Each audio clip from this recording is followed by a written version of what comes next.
Here's what's coming up on the program. The Israeli government launches a commission of inquiry over allegations police used spyware to hack phones of public figures.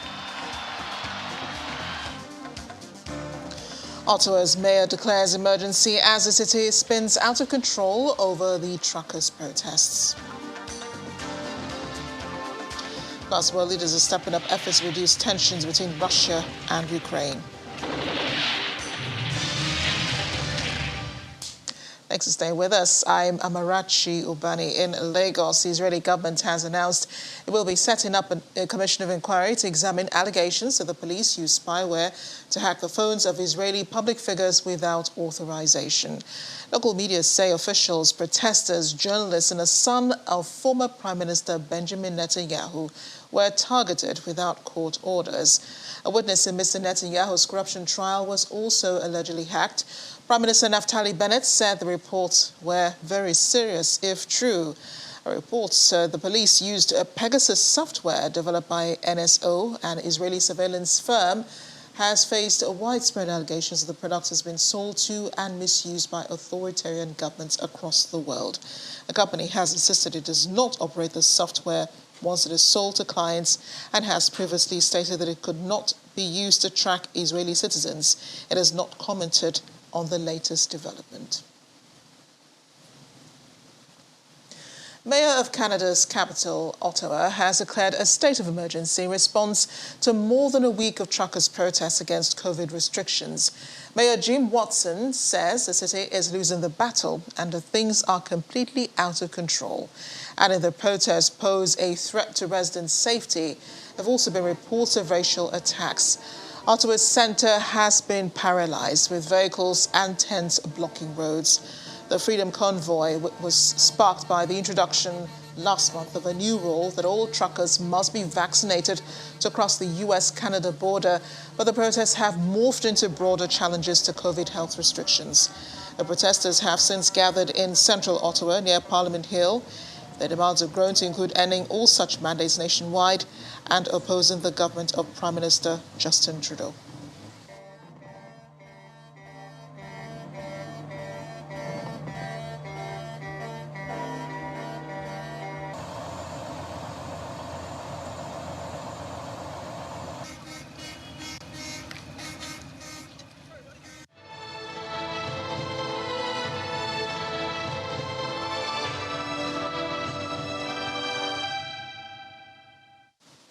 Well, people across Canada have joined in the protests in support of the truckers who have been protesting in the capital, Ottawa, against those vaccine mandates. Anti-vaccine protesters were rallying in Toronto and Quebec City, among others in Canada, on the day, waving Canadian flags and holding placards that call for the end of the mandates. Vehicle convoys and rallies also came to the Canadian capital on Saturday night to join in the second week of protests, despite multiple measures taken by police to taper off the protest.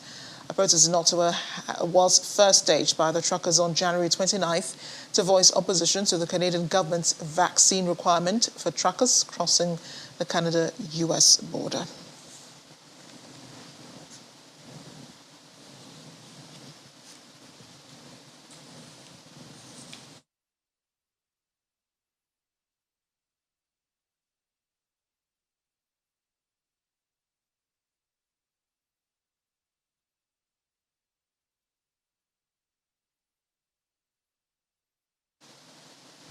Well, staying with vaccine mandates, the Australian government has announced it will be lifting those measures on Australian citizens and others who want to come back into the country and reopening its borders to travellers from February 21st, 2 years after they were shut to slow the spread of COVID-19. Prime Minister Scott Morrison ruled out conditions, however, for travellers wishing to enter into Australia. Here's more in the Global Update. The Australian Prime Minister's announcement came on Sunday evening in a press conference where he said Parliament will be debating the reopening of borders this week. And we are looking forward to be able to make that decision to open up our borders and welcome visitors back to Australia again as soon as we safely and possibly can. But I really do not believe that is far away. Australia has nearly 95% of population aged 16 and over double vaccinated against the coronavirus, and nearly 9 million people with more than 2 doses. The country requires all international travellers to be vaccinated or provide a medical vaccination exemption evidence to enter the country. Over in the United States, the prolonged COVID-19 pandemic has worsened teacher shortages across the country, along with other factors like low wages and frequent shootings in the past decade, driving an increasing number of teachers to leave the posts. The student population in normal colleges is decreasing as well. As a consequence, there are not enough teachers to fill the vacancy. The pandemic stands to make things even worse in some rural areas, where the steepest declines have been recorded. Honduran President Xiomara Castro has tested positive for COVID-19, though she says she has mild symptoms and will be working in isolation. The 62-year-old who put the left back in power 12 years after her husband was ousted in a coup was sworn into office in late January. Taiwan's presidential office said President William Lai, who met Castro in Honduras last month while he was there for her inauguration, was in good health and his COVID-19 tests had all come back negative. Finally, a COVID-19 vaccination drive for children aged 5 to 11 has launched in the Philippines, featuring a circus-themed inoculation center complete with still walkers and puppeteers. Performers made balloon swords and performers in superhero costumes posed for pictures with kids at the center in Manila. The Philippines Food and Drug Administration has so far only approved a lower dosage of the Pfizer vaccine for use in children. The government aims to vaccinate over 15 million children in total. Just a recap on the story in Canada, those protests going on with the truck drivers blocking streets and roads with their trucks and shutting down almost every day a normal activity in the capital, Ottawa. The mayor of the city has declared a state of emergency because he says things are spinning out of control. Our Washington correspondent Maria Bird joins me. Maria, I know you're not in Canada, but Canada is close enough, to the U.S. You share a border. How is the U.S. government responding to events happening over there? See what's happening to one of our closest allies and obviously our neighbor. And Prime Minister Trudeau is one that the president speaks to quite often. And we know that trucking is a huge piece of trade between the U.S. And Canada. And so having these truckers protesting will ultimately impact even some of the goods that are brought here to the U.S. And so this will definitely impact our supply chain here as well. And also the safety factors that exist. We know that the border, there's various states that border that Canada area, and so there will be obviously safety measures, and the U.S. will be prepared to address anything that is needed at the border of the U.S. between Canada. Do we even know why why the mandate was even imposed in the first place? Were there figures showing a rise in the number of cases among truckers? I mean, they're obviously coming from somewhere and coming into Canada, right? Yes, you're exactly correct. I think that was really where the protest is behind, is because this was, I think, a bit of a surprise, as you mentioned, with the cases and the rates. But we also know that one of the greatest challenges that has been experienced is the lack of employees and available truckers, oftentimes in those fields and professions. And oftentimes they will contract the virus and within 24 hours being asked to get back on the road. And so because of that, the vaccine mandate will help to ensure they can keep more truckers in place and able to work up and down, obviously, between the U.S. and Canada borders. Yeah, and I know that ordinary people, Maria, are joining in the protests. I mean, we saw those pictures from Saturday, people on the streets. I know that the mandate has been quite the challenge for President Joe Biden in the United States, trying to get people to receive the vaccines because there's so much information in the news, right? People are confused, people still resisting the COVID-19 vaccine. How much of a resistance is there till now in the United States as regards COVID-19 vaccinations? There is a resistance only for those who are anti-vaxxers. Those individuals who have kind of been on the fence are moving toward the direction of getting vaccinated. We're having a major push, especially as you talk about some of the federal government agencies, some of even the private industry. We can see there are several companies on Wall Street that have already said vaccines are mandated. And because the Omicron variant has been so highly contagious, and we know that individuals have shown to have a higher likelihood of survival and even very minimal symptoms with the virus if they are vaccinated. So I think that has all played a role in the increase in vaccinations. And really, as you talk about this trucker protest, I mean, that is really the reason behind many companies that have, whether it's trucking or any type of industry of that nature, to want to have their employees vaccinated just to ensure they can continue to work. Well, Maria, the most important thing is that we're all safe, right, at the end of the day. Yes. Thanks again for joining us. Thank you.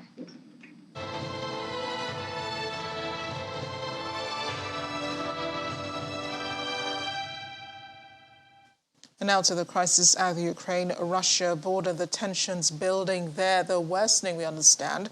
Ukraine's economy is also on a spiral as leaders meet this week for diplomatic talks to help push a resolution to the crisis. Top-level meetings in Washington and Moscow are holding later today, and they're expected to produce results. But Kremlin spokesperson Dmitry Peskov has played down hopes of a swift breakthrough, saying the tensions persist. Ukraine's sluggish economy is set to be on even more decline, worsened by tensions at the border with Russia. As NATO countries step up military support for Ukraine, they are also raising rhetoric over the threats of conflicts. And while officials inside the president's office in Kiev appreciate their assistance, they are also more cautious when talking about the possibility of a coming war. Last month, U.S. President Joe Biden said although the U.S. was not so sure of Russian President Vladimir Putin's decision, Biden's guess was that Putin would move in. In the meantime, both the United States alongside NATO allies have begun moving weapons and military equipment closer to Ukraine, and the U.S. deployment of troops have also begun. At least 3 flights carrying U.S. soldiers landed in Poland earlier today, with more expected in the coming days. Russia, on the other hand, has amassed more than 100,000 troops near the border with Ukraine. Moscow says it is not planning an invasion, but could take unspecified military action if its security demands are not met. They include a promise that NATO will never admit Ukraine, a demand the United States and the 30-nation Western Security Alliance have called unacceptable. NATO says it may increase its military presence in the Baltic states and Poland if Russia keeps its troops in Belarus after a planned military exercise. Russia has 30,000 troops in Ukraine's northern neighbor for joint military exercises this month, bringing the total Russian military deployment at Ukraine's borders to more than 100,000. NATO units have been deployed in Lithuania, Latvia, Estonia and Poland after Russia annexed the Crimea in 2014. They have just over 1,000 troops each and are led by Germany, Canada, Britain and the US respectively. Today, Russia's defense ministry released video footage of militaries performing anti-missile systems C-400 tactical exercises in the Leningrad region. The defense ministry also released a video of military jets patrolling the Belarus border as part of joint drills. Russia performed air, ground and sea drills for a few months when Russia had massed tens of thousands of troops near Ukraine's borders, making the United States and other NATO allies fear that Russia could launch an attack on Ukraine. We have more stories coming up after the break. Plus, China trying to help limit physical contact at the Winter Olympics. So if you don't mind being served by robots, well then, this is your day. Stay with us.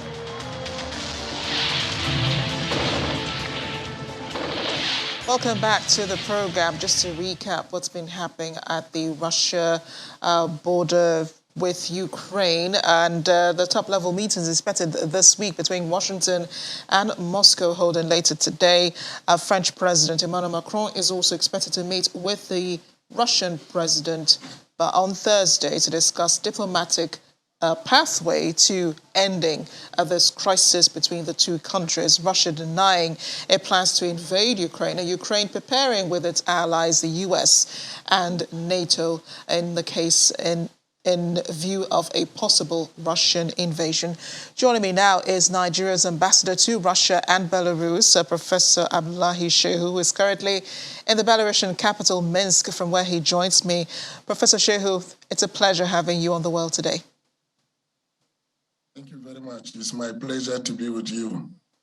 As always. Let's get your thoughts on what's going on right there in between Russia and Ukraine. What is the real situation on the ground? Is Russia planning to invade Ukraine?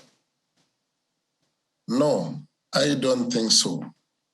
I think the situation could be characterized as if you want peace, you prepare for war. And that is a practical application of the concept of deterrence. But deterrence may mean aggression to another person. So it depends on the perspective from which you are looking at the situation. Last week, Russia made a statement through the Foreign Minister, Sergei Lavrov, and he was very clear and categorical that Russia is interested in building a peaceful war and that Russia is not planning to annex or invade Ukraine. However, Russia is sensitive to its national security, and any threat or risk to its own security will be responded to accordingly. And it is in the context of this that Russia has put on some requests for security guarantee to the United States to ensure that NATO does not deploy its military infrastructure northeastern Ukraine to the border with Russia, and that any cooperation between Ukraine and NATO member countries will be viewed very seriously by Russia.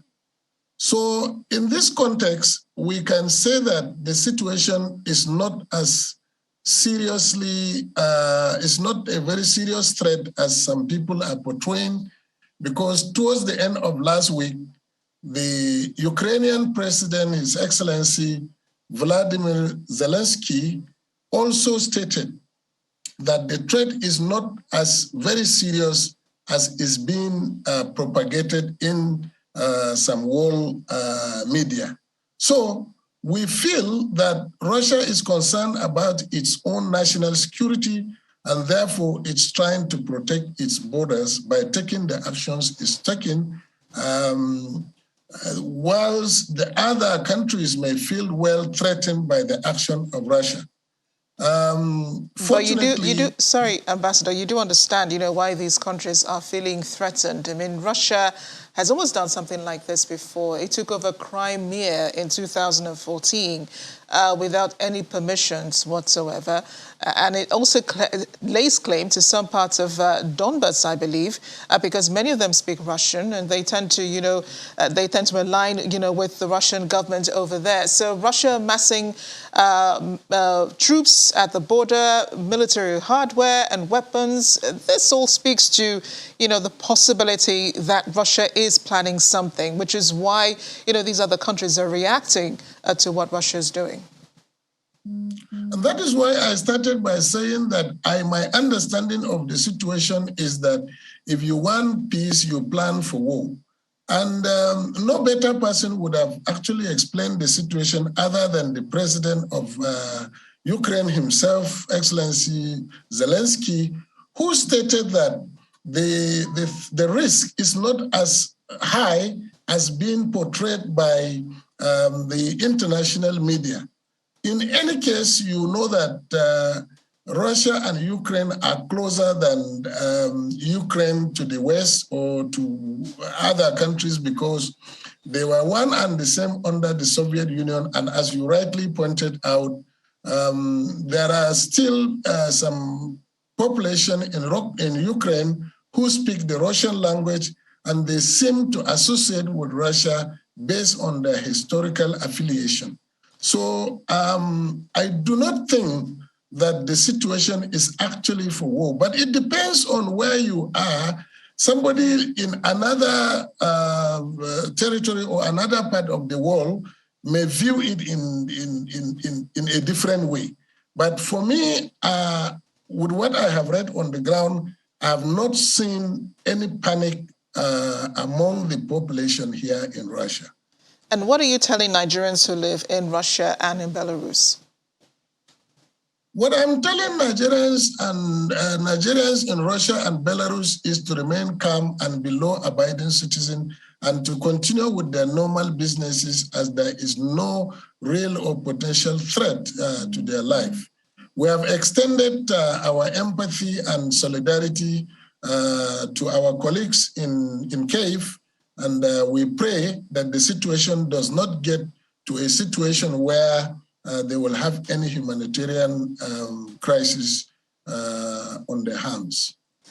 Ambassador Abdullahi Shehu, it's a real pleasure, as I said earlier, speaking with you. I know we'll have more time to talk about Russia and Ukraine and also to speak about other issues regarding the region as well. Thank you for your time. Thank you very much. It's my pleasure. Well, as we're gradually coming to the end of the program, the Beijing 2022 Olympics are underway in China. But China is marking its first major face-to-face diplomatic activity at home at the COVID-19 pandemic. The opening ceremony held on Friday with President Xi declaring the games open in front of about 40,000 home audiences. Later on, he met 19 visiting international dignitaries from Friday to Sunday. Among this year's participants at the Beijing Olympics is Nigeria's Samuel Ikpefan, who will be competing in the cross-country skiing at the Olympics. By meeting the basic qualification standards, Nigeria qualified one male cross-country skier. This will mark the sport debut for the country at the Winter Olympics. Samuel Ikpefan is scheduled to represent the country in the sport. He's a French-born skier and decided to represent the birth nation of his father in the international competition.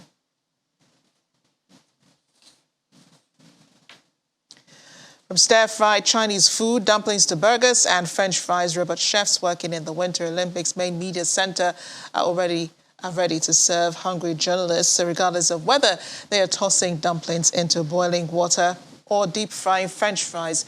Robots move diligently to prepare meals, and I believe the producer should have the video to this one. They're preparing meals in the futuristic cafeteria while little pink robots shuffle between the cooking station and customers dotted around the dining hall to deliver food from the ceiling. In the dining hall, which looks like it came straight out from a science fiction film, more than half of the cooking stations are manned by robots as a means to minimize human interaction. All diners need to do is order food at the counters and wait for the food to be delivered at their tables or at the cooking stations. Keeping human interaction to the minimum is key to preventing the spread of COVID-19 in the closed-loop bubble, which separates attendees from the wider general public. Thanks for watching The World Today. We do wish Samuel Ikpefan all the best at the Olympics. I'm Abdullahi. See you next time.